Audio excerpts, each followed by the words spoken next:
Exclusive. Sounds great, doesn't it? Exclusive access, exclusive parties, exclusive content. Things we all think are somehow better. When it comes to the NFL, exclusive arrangements aren't just terrible for the consumer, they can be outright enraging. So much so that they end up on the Pat McAfee show. The Madden community on the internet hates the Madden makers of EA. They want somebody else to make the NFL game, the football game, because people, I think, enjoy playing it and love the thought of what it could be. Today, with special guest SoftdrinkTV, we're going to learn about the NFL's worst exclusive deals, the ones that will trigger you beyond belief. And that's coming up right now. Nike jerseys. Do yourself a favor, watch a game from the glorious 1990s, arguably the heyday of NFL apparel. You might catch the 49ers in their Wilson get-ups, the Chargers sporting starter threads, and the Vikings rocking the Puma on their sleeves. Every kit looked a little more distinct, less uniformity, if you will. The NFL said goodbye to all of that in 2000, coming to terms with Reebok on an exclusive deal that allowed them, and only them, to produce all pro-line apparel for the NFL. Puma, Wilson Starter, and Nike were all out of luck. Reebok's deal ran for 10 years, and their monopoly finally came to an end in 2012. The NFL sold the rights to Nike, who introduced improved technology and gave fans the option of purchasing several kinds of jerseys: Elite, Game, Limited, Legend, and Pro Line, all varying in price with one constant, it being high, like Snoop Dogg. The NFL has a homogenous look now, thanks to the cheap Chinese labor that sews the names on our favorite players' backs. Not only do they all look the same, the jerseys you but zero competition means you can't find official threads on NFL Shop for less than $100, reaching highs of $300. For reference, it costs somewhere around $15 to $20 to produce them. We'll all be at the mercy of our Nike overlords until at least 2028. It's no wonder many people get their favorite Clots, 59ers, and Broncos jerseys from knockoff sellers, who are, ironically, in China. DirecTV and Sunday Ticket. Did you know that John Taffer from Bar Rescue is the guy who invented NFL Sunday Ticket all the way back in 1994? Before that, you were stuck watching whatever team was in your local market, aka one of the layers of hell. Sunday Ticket was a game changer, but not everyone could get unlimited NFL pumped into their eyeballs. Only DirecTV customers could use the service, leaving everyone else out in the lurch. The deal expires in 2022, and any company can bid for the rights, but the NFL notoriously likes to opt for familiarity, and their 26-year relationship with DirecTV goes a long way. But only 16 million Americans have DirecTV, and that number is dwindling. Why sign up for an expensive 2-year contract and rent a satellite dish when you could, do literally anything else to watch games? The NFL's reluctance to hop out of bed with DirecTV is a big reason fans don't feel morally compromised for streaming games illegally. And why would you?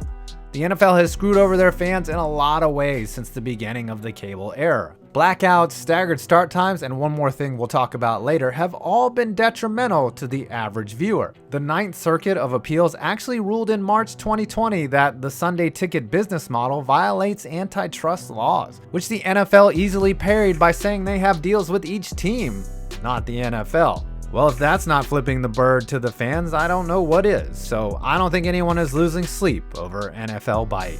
The NFL and themselves? The NFL loves control, and what better method to controlling their own product than to have their own network? Launched nearly 16 years ago, the NFL Network is a 24/7, 365 outlet for all things football, including documentaries and even live shows where Adam Rank makes horrible predictions. Love you, Adam. Sounds great, except they also air live games on Thursday night, where the NFLN is the exclusive distribution partner for said contests. This is bad for two reasons. Number one, the NFL makes literally billions of dollars with their television partners, a league which has effectively printed money off every major TV network, selling the rights to their day, Sunday, and Monday night games. And here they come creating an entirely new night of football and airing the game themselves, which takes ad dollars away from those partners who paid a king's ransom. Look, I'm not here to give sympathy to a network that hired Booger McFarlane and put him in a mobile scissor lift to show off his mangled fingers, but the real question is, does it stop there? Is the NFL's grand scheme to eventually move all games to its own network and cut out the big three? That would be a nightmare for blackouts and restrictions, and at that point, if you want to watch games, better pony up whatever they want to charge you. Cause yeah, when the NFL owns everything, the next step is a paywall. The second part is the impact right now. The NFLN has purposely opened a can of worms with some cable providers. In fact, this led to a lawsuit in 2009 between them and COMCAST, who wanted to charge extra for the channel, and guess what? Comcast won. Sounds like pay to play. And some major providers like AT&T don't carry the network or red zone at all, not only leaving their customers in the dark, but unable to see Scott Hansen's beautiful face. Let's not even get started about streaming TV, where big players like Hulu don't even offer the network, shutting out a huge audience of cord cutters. And speaking of streaming games, the NFL isn't stupid, so they auction off some of those games to both Yahoo and Amazon. So unless you have Prime, live in the Stone Age, or have basic cable, good luck finding Thursday Night Football. Though, if it's Jets Broncos on a Thursday, you really aren't missing much. The NFL, NBA Finals, and college ball all at once? Am I dreaming? We've gone from zero to sports. And let's celebrate! Winning season has returned at MyBookie. Join now with promo code POINTS100 and get your first deposit match, dollar for dollar, all the way up to $1,000. I didn't say that wrong. From money lines to spreads, game totals, and winners, just like the array of sports happening right now, it's all here. Plus, it's not too late to get in on the super contest where for only $10 you can win big, like $100K and prizes big. Every play you want to make is at MyBookie. Make your picks, win big. Collect that Skrilla. Winning season begins today at MyBookie. And for our last worst exclusive, I brought in SoftdrinkTV for some expert help. Hey guys, SoftdrinkTV here. You want to know the reason Madden barely changes every year, continues to ignore their consumers, and glitches out worse than the Matrix? It's because they don't have to look over their shoulder.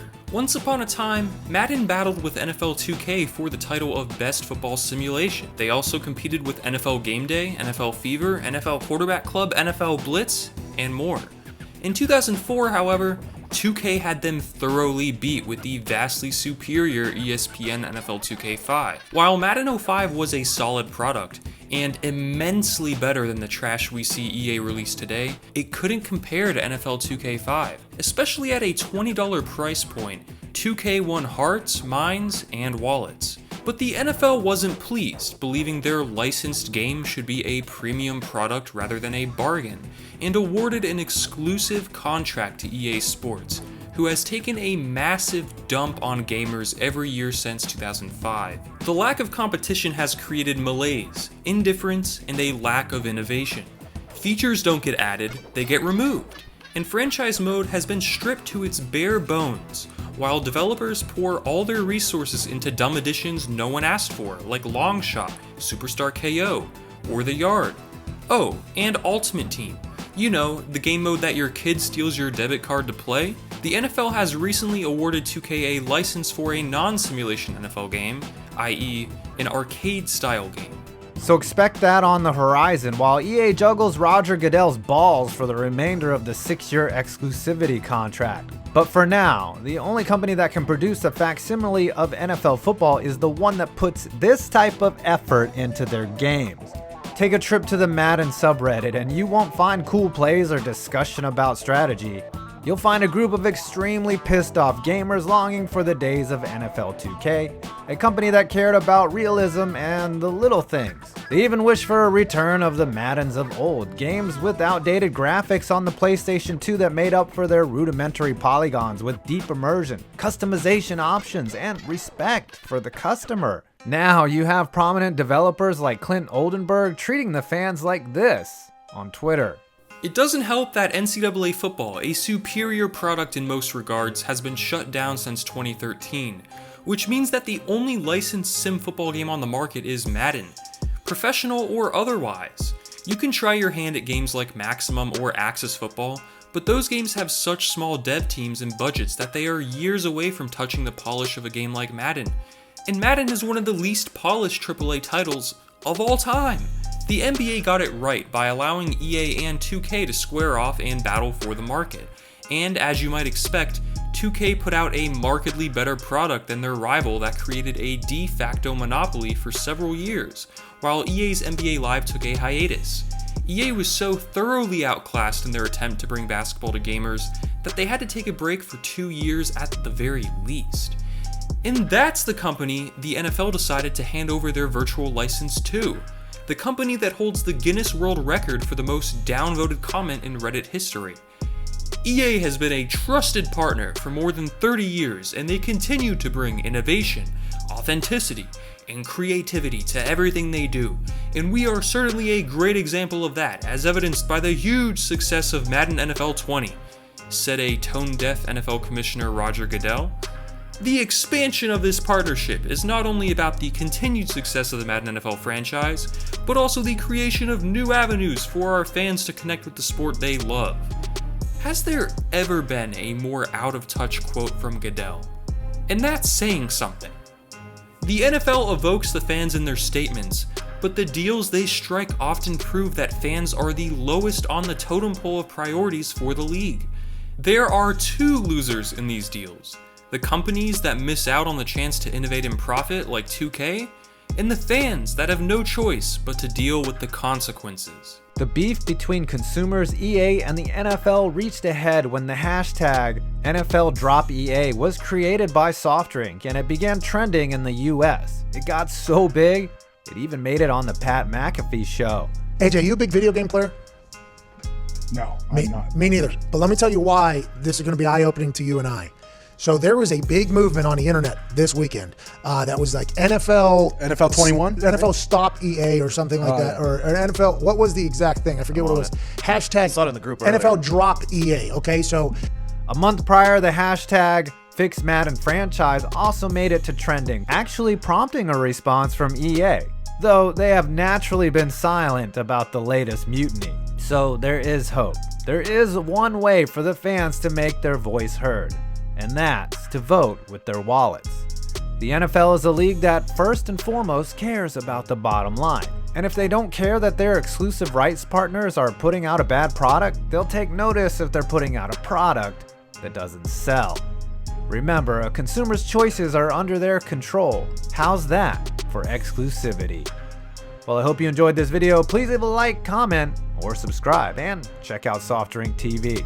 I'm 5 Points Vids, and you made it to my next video.